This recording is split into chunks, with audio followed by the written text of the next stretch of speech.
What's going on, guys? This is our mini episode called Impulse Run, where we talk about aspects of Star Trek that we really like. Maybe some technology, it could be philosophy, it could just be characters that we like, battles that happen, the whole nine. We're going to get into it, and we're going to try and put these out every once in a while so you'll enjoy them. But since we just finished our first 2 episodes of Enterprise Season 1, we thought it'd be fun to talk about the Prime Directive a little bit. Absolutely. This is where it begins. This is where we start to bring up the idea of a Prime Directive or Starfleet General Order 1.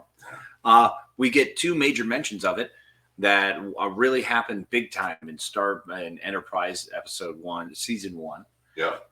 Those being one in an episode called Dear Doctor, where Archer brings up the idea of playing God and whether you should help advance a group of people that are genetically advancing already, if you should further that advancement.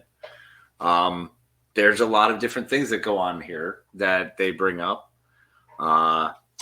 It's a lot of fun to kind of go through it in this first season of Enterprise, which we go into on our show, Warp Factor Fiction. Go check it out. It's a Patreon exclusive. So go check out the tiers and see if maybe you want to join up. You've got some great shows like that and more. But plugs over, I promise. I want to talk about Prime Directive. And with that, and like kind of what you were talking about in different episodes, where does it, like later, because we can kind of cover the gamut in Star Trek here now, where do you feel the Prime Directive was most effective? In your Star Trek watching world, you know? I don't know. I mean, I kind of feel like they really did a good job with it in Next Gen. Well, it's used a lot in Next Gen. Having a tough time with that one. I'm gassed out, man.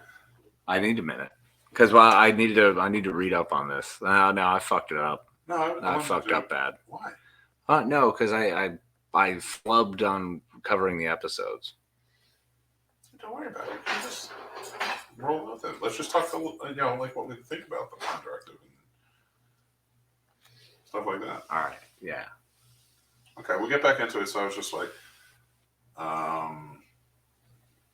so like for you, what do you think the Prime Directive, what show was it best utilized in?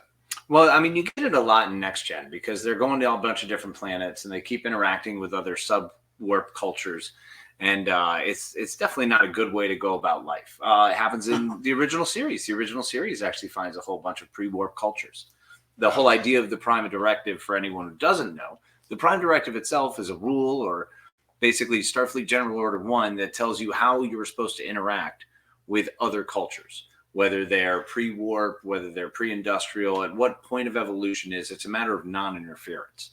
No matter what you do, you don't want to show up and be seen as a god to a culture. You know, that's a bad idea. Like, you don't want to go over and be known as a warlord through your ability to take over for someone. So you have to utilize your skills and be intelligent in how you interact with different cultures and species throughout your travels around space. Well, here we are in Enterprise, and we're very early on, and there is no such thing. There is no General Order 1. The Vulcans have one. Yeah. They have a matter of how they handle first contact, which eventually would be rolling into what we will know as the Prime Directive. Which is Federation law. Yes, which is the number one. If you don't do this, you lose your job, you lose your ship, you lose everything. You're out. There's no questions asked. There's no ifs, ands, or buts, which is why I struggle with certain movies and TV of the series, because there's a lot of interacting. There's a lot of interacting. And I think that's why we wanted to talk about it so much, because this is such a big deal. Mm-hmm. If you're a Star Trek fan now, if you're not a Star Trek fan, that's perfectly fine. We're not saying anything, or you don't know the Prime Directive, that's okay too. But it is for us Trekkies, for lack of a better term, it's a huge deal. Like you cannot break the Prime Directive, but they always do. It's constantly used and brought up as a reason, as an impetus as to why not to do something. And yet, when they don't bring it up, they still do the thing anyway. I think it's the best. Even if they do bring it up, Bones would not Bones, not too often. Spock would bring it up every once in a while. But I think we got the most Prime Directive assault in Voyager. because nobody listened to any rules out there. It was the Wild West. They were on their own. Accept it, though. They're on their own. There's no federation to back So up. I get it. That's fair. But they really bent a lot of rules out there, buddy. That was a tough spot. I feel like that, and I'm not saying that it's a good idea, but when you're in a delta, you got to get back to the alpha. You got ways. No way. Like, you figuring it out, and like you are completely on your own. So like with Enterprise, like you had species kind of that knew each other that were in that sector or here, and they could help you if you needed help out in space. Yeah. And nobody Borg on their butts. Yeah. So like, I give them. They didn't break any prime directives because that directive does not exist where they were. Where they were, it was survival. Yeah. Whereas in Next Gen, there was a lot of breaking of some prime directive. You know, generally by people flubbing and making mistakes. It's almost always like someone went, "Oops, they saw me."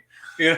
And it was always the same. So, and my favorite, and I love Picard, you know that, but I think he was like the worst of it because. And here's the most thing: he was also the most indignant. Yeah, he would scream at crewmen for breaking the prime directive or officers for breaking the prime directive, and saying it's like the heart and soul of the Federation. And then like 2 episodes later, not only did he break the prime directive, but he blew it up. Like, he was like, all of a sudden infiltrated culture, and it's like, whoa, and wait. he's like, oops. What? The Picard? Let's calm down. Nobody gave him any. Like you said, I love like you get your ship taken away, you're done, you're out. That is not true. No. Because in this show, it is, and listen, we love this show, but to have the prime directive and have it be the heart and soul of the Federation, a number one rule, and then literally break it all the time. I completely, and to kind of touch down again, because we can run the whole gamut. If you're watching the new Picard show, the new captain, Stashwick, I think his name. No, his name is Stashwick. Is his real name. Todd Stashwick is his real name. I can't remember. I can't remember his name on the show. He's doing a fantastic job of treating Picard and Frakes. Oh, well, not Frakes, but Riker like they should be. Yep. Because they're there to commit a crime. Yeah. And he's like, I don't want any hillbilly hot dogging or anything like that. We're done. You're out. My ship. I don't want to go help those people. I just want to do this. And I'm not saying he's right, but when you're with Picard and Riker and they've broken so many rules so many times, and a prime directive all the time, it's ridiculous. Yeah. So the prime directive clearly states that it prohibits Starfleet personnel and spacecraft from interfering in the normal development of any society, and mandates that any Starfleet vessel or crew member is expendable to prevent violation of this rule. That's the extreme they go to in their wording. And meanwhile, Kirk and Picard and everyone else are just tiptoeing through the tulips, just burning that sucker down, just gone. I mean, nobody's living by it. Pike actually does. Pike is like the only one. Pike is the only one who commits to living by it. Pike like hard, too. He might be the best captain. Well, no, Jellicoe's the best captain. We know. What? Yeah, we'll get out of here. Benjamin Maxwell is a better one. Don't worry. Lots of options. No, I'm telling you, when it comes to the prime directive, is it even useful to keep it anymore, do you think? You have to have it. You have to have it in face value. You have to have it we at have least. A rule. Look, we have a rule, guys. Like, you join the Federation, we have a rule, right? It's like that. It's like, you know, you remember the scene, and we're horror geeks too, but you remember the scene in Friday the 13th Part 2 when the cop brings the two that were like kind of lurking over in Crystal Lake back? Yeah. And he was like, you're not even going to punish them or anything? And he's like, Jenny, make sure that they only get 1 scoop of ice cream with dessert this week. And the cop gets pissed. That is basically, the cop is every species that exists anywhere outside of human. Yeah. And then the Paul, who is the camp counselor that has to put them in trouble, is Starfleet. Mm-hmm. And the two that just happened. Actually, this analogy really works. It's falling in line well. And the two that just go where they're not supposed to get the slap on the wrist. They don't get 2 scoops. Are Riker and Picard? Yeah, 100%. They can always work that well. Yeah, they worked out perfectly. I was gonna say there's that's pretty much what it is. Yeah. At this point, so the Prime Directive is something that we haven't received yet in Enterprise. In watching this first season. So as we continue through Warp Factor Fiction, the first couple seasons, you're going to notice they don't really discuss it much, but they're working towards it the entire time. They do create General Order 1 out of the adventures of Archer. He is the reason for the Prime Directive. Good and bad thing. He comes up with it. Like, he is the inventor of it and the founder of the Federation.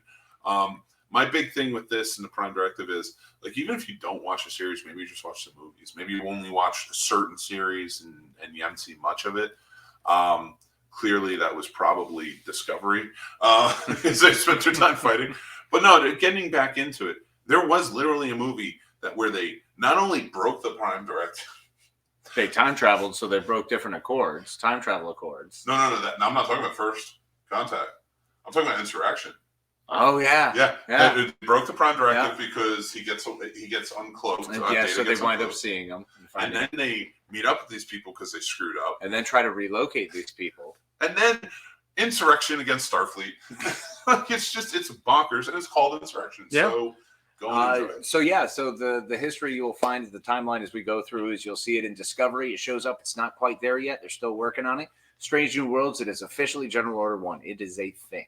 So by the end of Discovery in season 2, you are going to have it is known. It is happening. It is official. It is in order. So Strange New Worlds on. So original series, Kirk. Everyone else has this General Order 1, as they just violated up and down for our pleasure. So horribly. It's fantastic. Horribly. Well, I appreciate it. Hopefully this has been informative as we've been on an impulse run with you and successfully sent this shuttle pod and gave you a little bit more knowledge about our favorite subject, Star Trek. Yeah, absolutely, guys. Make sure to join us over there on our Patreon for Warp Factor 1. And also, with all these impulse runs, we'd love for you to come up, join our Discord, be a part of it, and let's talk about it there. If you have more things that we talk about on here or on Warp Factor Fiction, let's get into it. We want to discuss it, want to hear your questions, want to hear your comments, and let's go from there. But until next time, I'm Mick Manhattan from the Scene Snobs, joined by Madman, Mr. Scene Snob himself. And we bid you adieu. Thank you for joining us for Impulse Run. Goodbye.